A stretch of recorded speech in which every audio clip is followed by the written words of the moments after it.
Hi my dear friends and families, welcome to Craft Tamil channel. இன்னைக்கு வந்து நம்ம ஏர் try clay வச்சு ice cream ஸ்டிக்கில் ஒரு கிராஃப்ட் பண்ண போகிறோம். ஓகே, அதுக்கு வந்து கொஞ்சம் ஐஸ்கிரீம் ஸ்டிக்ஸ் இந்த மாதிரி எடுத்துக்கிறேன். அதை வந்து இப்படி லைன் பை லைனாக அடுக்கி வச்சு ஒன்றா ஒட்ட போகிறேன் லென்த்தாக. அதுக்கு கீழே வந்து ஐஸ்கிரீம் ஸ்டிக்கை வச்சு ஒட்டிக்கோங்க. சைடில் வந்து ஐஸ்கிரீம் ஸ்டிக் அந்த சி மாடலில் இருக்குல்ல, அதை கட் பண்ணிவிட்டு கூட நீங்கள் இந்த கிராஃப்ட் பண்ணலாம். பட் நான் கட் பண்ணல, அப்படியே வச்சு செய்கிறேன். நீங்கள் வந்து இதை கட் பண்ணிவிட்டு கூட பண்ணினீங்கன்னா நல்லா தான் இருக்கும். நான் அதுக்கப்புறமா தான் யோசித்தேன். ஓகே, இப்போ இந்த மாதிரி ஒன்றா அடுக்கி வச்சுட்டு நான் ஃபெவிபாண்ட் யூஸ் பண்ணி அதுக்கு மேலே ஃபெவிபாண்ட் இப்படி அப்ளை பண்ணிவிட்டு இன்னொரு ஐஸ்கிரீம் ஸ்டிக் எடுத்து இப்படி மேலே ஒட்டுறேன். நீங்கள் வந்து ஃபெவிகால் போட்டு கூட ஒட்டிக்கலாம். ஃபெவிகால் போட்டு ஒட்டினீங்கன்னா கொஞ்சம் நேரத்தில் கொஞ்சம் நேரம் ஆகும் காயறதுக்கு. பட் ஃபெவிபாண்ட் போட்டு ஒட்டும் போது கொஞ்சம் நேரத்தில் ஈஸியாக காஞ்சிரும். ஓகே, இப்போ ரெண்டு சைடும் இந்த மாதிரி ஃபெவிபாண்ட் போட்டு மேலே ஒரு ஐஸ்கிரீம் ஸ்டிக்கை வச்சு ஒட்டியிருக்கேன். இப்போ இதே மாதிரியே கீழே லென்த்தை வந்து ஒட்டிக்கோங்க. ஐஸ்கிரீம் ஸ்டிக்கை கீழே வச்சுட்டு கொஞ்சம் லென்த்தாக ஒட்டிக்கோங்க. அப்படி லென்த்தாக ஒட்டுற மாடல் உங்களுக்கு பிடிக்கலன்னா நீங்கள் வந்து கொஞ்சம் ஷார்ட்டாக கூட ஒட்டிக்கலாம். பட் இந்த கிராஃப்ட்டுக்கு வந்து நான் க்ளே யூஸ் பண்ணி பண்ண போகிறேன் அப்படிங்கிறனால கொஞ்சம் லென்த்தாக யூஸ் பண்ணி செடி கொடிலாம் இருக்கிற மாதிரி பண்ண போகிறேன். அதுக்காக கொஞ்சம் அப்படி நீட்டாக இருக்கிற மாதிரி பண்ணுறேன். நீங்கள் வந்து வேறு மாதிரி பண்ணுறீங்கன்னா கொஞ்சம் ஷார்ட்டாக பண்ணிக்கோங்க. ஓகே, ஒரு ஐடியா மட்டும்தான். ஐஸ்கிரீம் ஸ்டிக்கில் இந்த மாதிரி க்ளே வச்சு பண்ணலாம் அப்படின்னு சொல்லிட்டு ஒரு ஐடியா மட்டும்தான். ஓகே, இப்போ வந்து இந்த மாதிரி ஒட்டியாச்சு. அதுக்கப்புறம் இதுக்கு ஃபஸ்ட்டே கலரிங் பண்ணிவிட்டு நம்ம காய வச்சிடலாம். அதுக்கப்புறம் க்ளே எடுத்துக்கலாம். நான் வந்து ஒரு ஸ்கை ப்ளூ கலர் பண்ணுறேன். நீங்கள் வந்து உங்களுக்கு பிடிச்ச கலர் என்ன கலர் வேணால் பண்ணிக்கோங்க. நான் வந்து ஃபுல்லாக ஸ்கை ப்ளூ கலராக அப்ளை பண்ணுறேன். லைட்டாக கொஞ்சம் தண்ணி மிக்ஸ் பண்ணி தான் பண்ணுறேன். ரொம்ப வந்து திக்னஸாக இருந்தாலும் பண்ண முடியல ஐஸ்கிரீம் ஸ்டிக்கில். அதனால் கொஞ்சம் தண்ணியில் மிக்ஸ் பண்ணிவிட்டு அதுக்கப்புறம் அதுக்கு மேலே பண்ணிக்கிறேன். நீங்கள் வந்து மல்டிபிள் கலராக கூட கீழே வந்து கலர் பண்ணிக்கலாம். நான் ஒரே கலரே பண்ணிட்டேன். ஓகே, இப்போ இது ஃபுல்லாக பண்ணி முடிச்சாச்சு. அதுக்கப்புறம் இதை வந்து அப்படியே காய வச்சுருங்க. இப்போ இந்த டைமில் நம்ம க்ளே எடுத்துக்கலாம். இது வந்து ஏர் ட்ரை க்ளே. இதோடைய ரேட் வந்து பார்த்திங்கன்னா 150. நான் இதை காமிச்சிருப்பேன் உங்களுக்கு, அந்த கிராஃப்ட் மெட்டீரியல்ஸ் வீடியோ போடும்போது காமிச்சிருப்பேன். அந்த க்ளே தான் எப்படி இருக்குதுன்னு தெரில, யூஸ் பண்ணால் தான் தெரியும். நம்ம யூஸ் பண்ணி பார்க்கலாம். ஓகே, இப்போ கொஞ்சம் க்ளே எடுத்துக்கோங்க. அதுக்கப்புறம் ஒரு கண்டெய்னரில் போட்டு இந்த மாதிரி ஸ்டோர் பண்ணி வச்சுருங்க. அது நல்லா வந்து க்ளோஸாக இருந்தால் தான் உங்களுக்கு சீக்கிரம் காஞ்சி போகாது. அதுக்காக அந்த மாதிரி போட்டு வச்சுருங்க. இப்போ கொஞ்சம் க்ளே எடுத்துகிட்டு அது இப்படி தட்டையாக ரெடி பண்ணி எடுத்துக்கிட்டேன். அதுக்கப்புறம் கொஞ்சம் க்ளே டூல்ஸுமே எடுத்திருக்கேன். இதில் வந்து 5 பெட்டல்ஸ் இருக்கிற மாதிரி ஒரு பூ.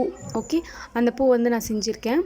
இது வந்து கொஞ்சம் சின்ன சைஸ் தான். இதை விட பெரிய பூலாம் இருக்குது. பட் நான் இந்த மாதிரி குட்டி சைஸில் இருக்கிற பூ எடுத்துகிட்டு இந்த மாதிரி ரெடி பண்ணுறேன். இந்த மாதிரி கொஞ்சம் பீஸ் ரெடி பண்ணி வச்சுக்கோங்க. ஒரு 20 பீஸ் கிட்ட நான் ரெடி பண்ணி வச்சுக்கிறேன்னு நினைக்கிறேன். இதே மாதிரி குட்டி மோல்டு எடுத்து நம்ம கொஞ்சம் பீஸ் ரெடி பண்ண போகிறோம். ஓகே, இப்போ வந்து இந்த மாதிரி கொஞ்சம் பீஸ் ரெடி பண்ணிட்டேன். அதுக்கப்புறம் இதே மாதிரி கொஞ்சம் குட்டி மோல்டு எடுத்துகிட்டு அதே பூ தான், 5 பெட்டல்ஸ் இருக்கிற அதே பூ தான். பட் வந்து கொஞ்சம் குட்டியாக இருக்கும். அடுத்த சைஸ் அதுலேயும் இந்த மாதிரி செஞ்சுக்கிறேன். செஞ்சுட்டு இந்த பெரிய பூவோட சென்டரில் அந்த குட்டி பூவை வச்சு ஒட்ட போகிறேன். ஒட்டுறதுக்கு முன்னாடி அந்த பூ வந்து கொஞ்சம் எம்போஸாக தெரியறதுக்காக அந்த பெரிய பூவை வந்து இந்த மாதிரி ஒரு டூல்ஸ் வச்சுட்டு சென்டரில் இந்த மாதிரி அழுத்தி விட்டுட்டு அதுக்கு மேலே வந்து ஃபெவிகால் அப்ளை பண்ணிவிட்டு அந்த குட்டி பூவை எடுத்து ஒட்டிக்கிறேன். ஓகே, அப்போ கொஞ்சம் எம்போஸாகவும் இருக்கும். குட்டி பூ சென்டரில் வைக்கும்போது இன்னும் அழகாகவும் இருக்கும். அதுக்காக தான் அந்த குட்டி பூ உள்ளேயுமே நீங்கள் வந்து இந்த மாதிரி லைட்டாக அழுத்தி விட்டுடுங்க. ஒரு சின்ன டூல்ஸ் வச்சுட்டு அது இன்னும் பார்க்குறதுக்கு அந்த குட்டி பூவும் கொஞ்சம் எம்போஸாக தெரியும். அதுக்காக தான் இப்போ இந்த மாதிரி நம்ம எவ்வளோ பெரிய பூ செஞ்சு வச்சுருக்கோமோ அவ்வளோ குட்டி பூ செஞ்சு இந்த மாதிரி உள்ளுக்குள்ளே ஒட்டிக்கோங்க. இந்த மாதிரி நிறைய செஞ்சு வச்சுக்கோங்க. ஓகே, இப்போ நான் செஞ்சுட்டு காமிக்கிறேன் உங்களுக்கு. இப்போ பார்த்தீங்கன்னா கொஞ்சம் பூ வந்து நான் இந்த மாதிரி செஞ்சு வச்சுட்டேன். அதுக்கப்புறம் நம்மளுக்கு கொஞ்சம் லீஃப்ஸ் தேவை. லீஃப் வந்து நான் மோல்டு வச்சுலாம் வந்து ட்ரை பண்ணல. நானே அப்படியே கையிலேயே வந்து அந்த லீஃப் எடுக்கிறேன். இந்த லீஃப் வந்து கொஞ்சம் நீட்டமாக இருக்கணும். கொஞ்சம் நீளமாக இருக்கணும் இந்த லீஃப். அப்போ தான் இந்த கிராஃப்ட்டுக்கு நல்லாயிருக்கும். அதுக்காக நானே இப்படி ஒரு நைஃப் வச்சுட்டு அந்த லீஃப் மாதிரி கொஞ்சம் கட் பண்ணி எடுக்கிறேன். அவ்வளோதான். இதுவுமே பார்த்திங்கன்னா கொஞ்சம் பெரிய சைஸ் சின்ன சைஸ் அந்த மாதிரி பண்ணிக்கோங்க. ஒரே சைஸில் பண்ணாதீங்க. கொஞ்சம் பெருசு, அப்புறம் அதை விட சின்னது, அப்புறம் அதை விட கொஞ்சம் குட்டி பீசஸ் கொஞ்சம் இந்த மாதிரி செஞ்சு எடுத்து வச்சுக்கோங்க. இது ரொம்ப சிம்பிள் இந்த லீஃப் பண்ணுறது. இதுக்கு மோல்டுலாம் தேவையில்லை. அப்படி மோல்டே உங்ககிட்ட இல்லைனா லீஃப்மே நீங்களே ட்ரை பண்ணிக்கலாம். அதே மாதிரி ஃப்ளவர்ஸுமே நீங்களே உங்களுக்கு தெரிஞ்ச மாதிரி குட்டி குட்டியாக வந்து எடுத்து வச்சுக்கலாம். செஞ்சு எடுத்து வச்சுக்கலாம் க்ளேயில். நான் வந்து என்கிட்ட அந்த மோல்டு இருந்துச்சுன்றனால நான் அந்த மோல்டு யூஸ் பண்ணியிருக்கேன். இப்போ வந்து லீவ்ஸ் நிறைய செஞ்சு எடுத்துட்டேன். அதுக்கப்புறம் அந்த லீஃப்க்கு லைட்டாக இந்த மாதிரி டெக்ஸ்சர் கொடுத்துக்கிறேன். ஒன்றும் இல்லை, அது சென்டரில் ஒரு கோடு போட்டிருக்கேன். இந்த மாதிரி லைன்ஸ் போட்டுட்டு அதோட சைட்லேயும் இந்த மாதிரி லைன்ஸ் போட்டிருக்கேன். இந்த லீஃப் பண்ணுறது ரொம்ப ஈஸி. அதோட டெக்ஸ்சர் தான் பார்க்குறதுக்கே இதுக்கு அழகாக இருக்கும். அதனால டெக்ஸ்சர் கொடுக்கும்போது மட்டும் கொஞ்சம் பார்த்து அழகாக கொடுத்துக்கோங்க. குட்டி குட்டி லைன்ஸாக அதோட சைடில் போட்டுக்கோங்க. இப்போ இந்த மாதிரி எல்லா லீவ்ஸ்க்கும் வந்து நம்ம சின்ன சின்ன லைன்ஸ் வந்து போட்டு எடுத்துக்கலாம். ஓகே, நான் போட்டுட்டு காமிக்கிறேன் இப்போ உங்களுக்கு. இப்போது எல்லா லீஃப்க்கும் நான் பண்ணி முடிச்சிட்டேன். அதுக்கப்புறம் லைட்டாக சின்னதாக கொடி மாதிரி வேணும் நம்மளுக்கு. அதுக்காக கொஞ்சம் இந்த மாதிரி நீளமாக ரெடி பண்ணி வச்சுருக்கேன். அதுக்கப்புறம் பட்டர்ஃப்ளை மாடலில் இருக்கிற அந்த மோல்டு எடுத்திருக்கேன். இது கொஞ்சம் பெருசு, சின்னது எடுத்துக்கலாம். சின்ன மோல்டு எடுத்துகிட்டு ஒரு 2-3 பட்டர்ஃப்ளை மட்டும் இந்த மாதிரி ரெடி பண்ணி வச்சுக்கிறேன். அந்த ஃப்ளவர்ஸு அப்புறம் அந்த இலெல்லாம் பக்கத்தில் வைக்கும்போது பட்டர்ஃப்ளை பார்க்குறதுக்கு அழகாக இருக்கும். அதுக்காக க்ளேயில் இந்த மாதிரி ரெடி பண்ணி வச்சுக்கலாம். பார்த்திங்கன்னா எடுத்தாச்சு. எடுத்துகிட்டு இன்னும் கொஞ்சம் அந்த பட்டர்ஃப்ளைவே 2 பக்கமும் இப்படி கொஞ்சம் பிரிஞ்ச மாதிரி இருக்கிற மாதிரி நம்ம பண்ணணும். அதுக்கு இன்னொரு மோல்டு எடுத்து ஒரு சென்டரில் இந்த மாதிரி அழுத்தி விட்டுக்கோங்க. ஓகே, இப்போ பார்த்திங்கன்னா இப்படி இருக்கும். இந்த மாதிரி ஒரு 3 பட்டர்ஃப்ளை கிட்ட நான் ரெடி பண்ணியிருக்கேன். அதுவுமே ரெடி பண்ணி எடுத்து வச்சுக்கோங்க. இப்படி இந்த மாதிரி பட்டர்ஃப்ளை மாடலில் உங்கள்கிட்ட மோல்டு இல்லைன்னா நீங்கள் வந்து இந்த பட்டர்ஃப்ளை வந்து ஒட்ட தேவையில்ல. அது சும்மா ஆப்ஷனல் தான், எக்ஸ்ட்ரா டெக்கரேஷனுக்காக பார்க்குறதுக்கு அழகாக இருக்குன்றதுக்காக நம்ம செஞ்சு வச்சுருக்கோம். இப்போ செஞ்சு எடுத்தாச்சு. அதுக்கப்புறம் எல்லாத்துக்கும் கலரிங் பண்ணிடலாம். வந்து இது எல்லாத்தையும் அந்த ஐஸ்கிரீம் ஸ்டிக் மேலே ஒட்டிட்டதுக்கப்புறம் கலரிங் பண்ணலான்னு தான் நினச்சேன். அதுக்கப்புறம் சரி கலரிங் பண்ணிட்டதுக்கப்புறம் ஒட்டிக்கலாம், கலரிங் பண்ணிவிட்டு கொஞ்சம் நேரம் காய வச்சிட்டதுக்கப்புறம் ஒட்டிக்கலான்னு தோணுச்சு. அதனால் அந்த மாதிரியே பண்ணுறேன். அது மட்டும் இல்லாமல் நம்ம வந்து இதை ஒட்டிட்டதுக்கப்புறம் கலரிங் பண்ணும்போது என்ன ஆகும்னா, கீழே அந்த ஸ்கை ப்ளூ கலர் பண்ணியிருக்கோம் இல்லையா ஐஸ்கிரீம் ஸ்டிக்கில், அது வந்து கீழே படுற மாதிரி இருக்கும். கொஞ்சம் பார்த்து பொறுமையாக பண்ணுற மாதிரி இருக்கும். அதனால சரி முன்னாடியே எல்லாத்துக்கும் கலரிங் பண்ணிவிட்டு அதுக்கப்புறம் ஒட்டிக்கலான்னு சொல்லிட்டு நான் கலரிங் பண்ணிகிட்டே இருக்கேன். ஃபஸ்ட்டு வந்து அந்த ஊருட்டி செஞ்சோம்ல, அது பேர் என்னது, கிளை கிடையாது, அது வேர் இருக்கு இல்லையா, அதுக்கு வந்து ஃபஸ்ட்டு கலரிங் பண்ணி முடிச்சாச்சு. டக்குன்னு வாயில் வரல, அதனால தான் கொஞ்ச நேரம் யோசிச்சுட்டு இருந்தேன். ஓகே, ஃபஸ்ட்டு அதுக்கு கலரிங் பண்ணியாச்சு. அதுக்கப்புறம் ஃப்ளவர்ஸ்க்கு கலரிங் பண்ண போகிறோம்.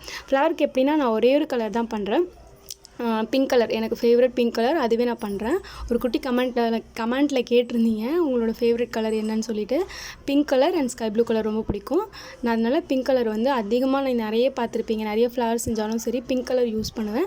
அதனால் இதுக்குமே நான் பிங்க் கலரே பண்ணிட்டேன். பட் வேறு ஏதாச்சும் மல்டிபிள் கலர் பண்ணுறதா இருந்தால் கூட நீங்கள் பண்ணிக்கலாம், அது உங்களோட இஷ்டம் தான். மல்டிபிளாக அதாவது 2 கலரிங் வந்து நீங்கள் மிக்சிங்காக கொடுத்தாலும் அந்த ஃப்ளவருக்கு நல்லா தான் இருக்கும். இப்போ நான் பிங்க் கலர் பண்ணிவிட்டேன். அது வந்துட்டு க்ரீன் கலரும் எல்லோ கலரையும் சேர்த்து மிக்சிங்காக கொடுத்துருக்கேன். அது பார்க்குறதுக்கு கொஞ்சம் பளிச்சுன்னு தெரியும். அந்த எல்லோ கலர் வந்து சேர்த்து கொடுக்கும்போது கொஞ்சம் பளிச்சுன்னு தெரிஞ்சிச்சு. அதுக்கப்புறம் நம்ம பட்டர்ஃப்ளை மாதிரி பண்ணோம்ல, அதுக்கு வந்து நான் கலரிங் பண்ணிட்டு இருக்கும்போதே கொஞ்சம் காஞ்சி போயிட்டு ஒரு பட்டர்ஃப்ளை மட்டும் 2ஆக உடஞ்சி போச்சு.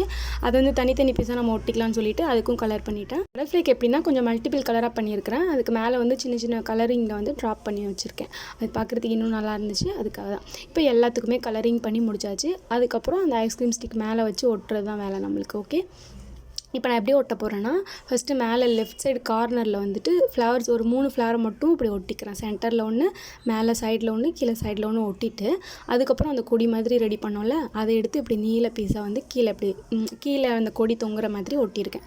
அதுக்கப்புறம் கீழே கார்னர் ரைட் சைடில் வந்துட்டு ஒரு 3 ஃப்ளவரை ஃபஸ்ட்டு ஒட்டிக்கிறேன். அதையும் ஒட்டிட்டதுக்கப்புறம் அந்த கொடியை வந்து மேலேருந்து போகிற மாதிரி ஒரு கொடி மாதிரி ஒட்டிக்கிறேன் இந்த மாதிரி. ஓகே, அதுக்கப்புறம் 2 குட்டி குட்டி பீஸாக வச்சுருக்கேன்ல கொடியை, அதை வந்து இப்படி சைடில் வச்சு ஒட்டிக்கோங்க. அந்த 3 ஃப்ளவர் ஒட்டினோம்ல, அதோட லெஃப்ட் சைடும் ரைட் சைடும் இந்த மாதிரி வச்சு ஒட்டிட்டதுக்கப்புறமா நம்ம லீஃப் செஞ்சு வச்சுருக்கிற எல்லாத்தையும் ஒட்டிக்கலாம். லீஃப் எப்படின்னா அந்த கொடியில் வந்து படர்ந்து நிற்கிற மாதிரி ஒட்டிக்க போகிறோம். நல்லா பெரிய பெரிய லீஃபாக இருக்கிறத வந்து இந்த மாதிரி கார்னரில் கீழே இருக்கும்ல அந்த இடத்துல வச்சு நான் ஒட்டுறேன். அப்புறம் அதை விட கொஞ்சம் சின்ன லீஃபாக இருக்கிறது அதுக்கு மேலே வச்சு ஒட்டுறேன். அது லீஃப் வந்து நிறைய ஒட்டினாலும் அவ்வளோ நல்லா இருக்காது. அங்கே ஒரு 2-3 இந்த மாதிரி ஒட்டினீங்கன்னா தான் நல்லாயிருக்கும். ஒரு கொடிக்கு ஒரு 2-3 இருக்கிற மாதிரி பார்த்துக்கோங்க. கொஞ்சம் பெருசாக இருந்துச்சு கொடினா ஒரு 5 பீஸ் இருக்கிற மாதிரி ஒட்டிக்கோங்க. அதுக்கு மேலே ஒட்டினீங்கனாலும் ரொம்ப கொஞ்சம் நல்லா இருக்காது. அந்த கொடியும் தெரிகிற மாதிரி பார்த்துக்கோங்க. அதுக்கப்புறம் இப்போ எக்ஸ்ட்ரா இருக்கிற அந்த ஃப்ளவர்ஸ் எல்லாத்தையும் எடுத்து அங்கங்கே ஒட்டிக்கோங்க. இது கொஞ்சம் டிஃப்ரெண்ட்டாகவே இருக்கும்னு நினைக்கிறேன் இந்த ஐடியா ஐஸ்கிரீம் ஸ்டிக்கில் பண்ணுறது. அதேமாதிரி இதோட கலரிங்குமே எனக்கு ரொம்ப பிடிச்சிருந்துச்சு. கீழே வந்து ஸ்கை ப்ளூ கலர் பண்ணியிருக்கோம். அதே மாதிரி மேலே வந்துட்டு அந்த ஃப்ளவர்ஸுக்கு எல்லாத்துக்கும் பிங்க் கலர் பண்ணியிருக்கிறது இன்னும் நல்லா இருந்துச்சு. உங்களுக்குமே பிடிச்சிருக்கா என்னன்னு சொல்லிட்டு கமெண்ட்டில் சொல்லுங்கள். உங்களுக்கு பிடிச்ச மாதிரி கலரிங் வந்து நீங்கள் பண்ணிக்கோங்க. இப்போ ஃப்ளவர்ஸ் எல்லாமே ஒட்டியாச்சு. ஒரே ஒரு ஃப்ளவர் மட்டும் அந்த கொடியில் அப்படி ஒட்டியிருக்கேன். அந்த பூவோடு சேர்ந்து இருக்கிற மாதிரி அந்த இலையோடு சேர்ந்து இருக்கிற மாதிரி ஒட்டியிருக்கேன். அதுக்கப்புறம் பட்டர்ஃப்ளை வந்து நம்மளுக்கு எங்கெல்லாம் பிடிச்சிருக்கோ அங்கெல்லாம் ஒன்று எடுத்து இந்த மாதிரி ஒட்டி விட்டுடுங்க. எனக்கு தோன்ற இடத்துல நான் அங்கங்கே வந்து ஒட்டிட்டேன். 2ஆக உடஞ்சி போணுச்சுல அந்த பட்டர்ஃப்ளையும் அங்கங்கே வச்சு ஒட்டி கவர் பண்ணிட்டேன். அவ்வளோதான், கிராஃப்ட் முடிஞ்சிருச்சு. இது பார்க்குறதுக்கு எப்படி இருக்குன்னு சொல்லிட்டு எனக்கு கமெண்ட்டில் சொல்லுங்கள். எனக்கு வந்து இந்த கலரிங் தான் ரொம்ப பிடிச்சிருந்துச்சு. இதுக்கு வந்து மெட்டாலிக் கலர் பண்ணலான்னு நான் பார்த்தேன். அதுக்கப்புறம் மெட்டாலிக் கலரிங்கை விட நம்மளுக்கு இந்த கலர் பண்ணால் நல்லாயிருக்குன்னு தோணுச்சு. அதனால நான் இந்த மாதிரியே பண்ணி முடிச்சிட்டேன். இதை வந்து நம்ம ஒரு வாலில் வந்துட்டு டபுள் சைட் டேப் போட்டு ஒட்டிக்கலாம். அப்படி இல்லைனா பின்னாடி வந்து ஒரு உள்ளன் நூலார் வந்து சாட்டன் ரிப்பன் இதை போட்டு கட்டிட்டு ஆணியில் வந்து தொங்க விட்டுட்டிங்கன்னா கூட பார்க்குறதுக்கு அழகாக தான் இருக்கும். இன்னும் நல்லா காஞ்சிட்ட பிறகு இன்னும் சூப்பராக இருக்கும். எனக்கு ரொம்ப பிடிச்சிருந்துச்சு. உங்களுக்குமே பிடிச்சிருக்கா என்னென்னு கமெண்ட்டில் சொல்லுங்கள். இந்த வீடியோ உங்களுக்கு பிடிச்சிருந்துச்சுன்னா லைக் பண்ணிவிட்டு மறக்காமல் நம்ம சேனலை சப்ஸ்கிரைப் பண்ணி வச்சுக்கோங்க. நிறைய கிராஃப்ட் ஐடியாஸ் நம்ம சேனலில் டெய்லியுமே பார்க்கலாம். பை.